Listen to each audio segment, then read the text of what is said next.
ఒకసారి వశిష్ఠ మహాముని మనవడు అయిన పరాశరముని యమునా నది దాటడానికి వచ్చాడు. అతడు మహాతపస్వి, వేదాలను అధ్యయనం చేసినవాడు, సకల శాస్త్ర పారంగతుడు. నదీ తీరాన నిలబడి ఉన్న పరాశరుని కంటికి యమునా నది మధ్యలో పడవ మీద నిల్చుని ఉన్న ఒక అత్యంత సౌందర్యవతి కనిపించింది. ఆమె పేరు సత్యవతీదేవి. పూర్వం ఒకసారి జాలరులు చేపలు పట్టడం కోసమని సముద్రంలోకి వల విసరగా ఆ వలలో గర్భంతో ఉన్న ఓ పెద్ద చేప చిక్కుకుంది.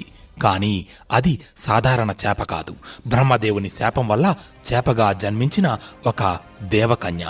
జాలర్లు ఆ చేపను సముద్రంలో నుంచి బయటకు తీసి రెండుగా కోశారు.